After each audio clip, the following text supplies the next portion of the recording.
Rotted, bumper clarted. There's Rocksteady, King of the Pit TV signing in.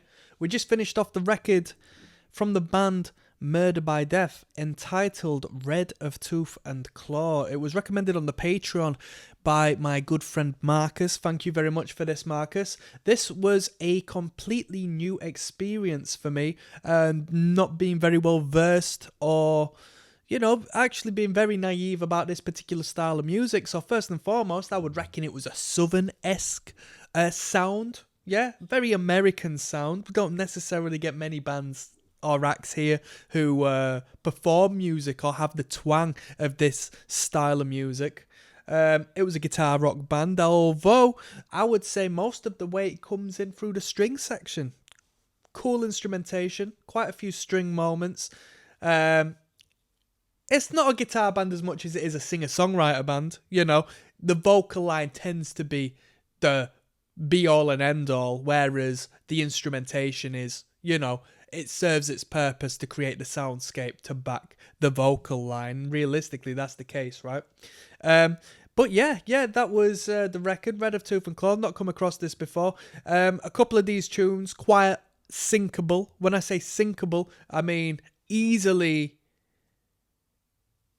applicable to be in the background of films and television programs and, you know, more niche specific, you know, programs of any sort, to be fair. The playlist I heard, you tell me when you look at the listen through, you tell me if it was like the right playlist or not. It was hard to find an official one on YouTube. There was no official ones on YouTube, so I had to just find one that was compiled by whomever. It had 12 tracks on it, one of them tracks being BS, like some self-promotion or accidental, you know, track on the playlist. It was a sufficient amount of material for a record. It didn't outstay its welcome, and it wasn't too short. I think it was the right amount of material from what I heard.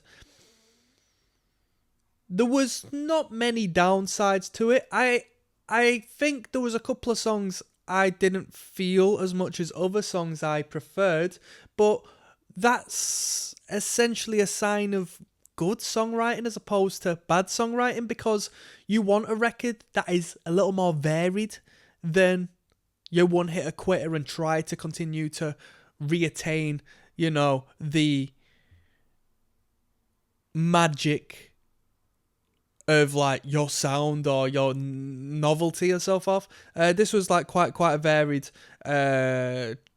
track listing, or what do they call it in industry terms? The placement of the track,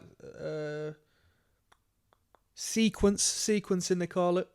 If I was to rate this record, I'd give it a 5.5 out of 10. That's not to be disrespectful. That's just to say my general taste. You know, I'm not very fond of southern sounding music, like even to the degree where it comes to like metal, southern rock bands and like bands like Pantera and stuff and everything in between. I'm not a big southern head. I do like some of that southern country. I do like country, like that. What do you call it? Like that rebellious stuff. Like that rebel music and all that you get down there. Don't get me wrong, I'm not into the politics in that, but I like the sound of the music when it comes to that particular area of the world. I like the vocal line when it comes to that, you know, the twang of the voice and the, you know, some of them come with a little bit of a yodel from time to time, which I think is absolutely fantastic. I mean, generally, I'm speaking on Hank Williams III and, you know what I mean, his family. I'm a fan of that. But, yeah, it wasn't a bad record. It just wasn't necessarily my taste. And with that, I'm going to sign out, people. One love to my man Marcus first and foremost, and to yourself. Peace.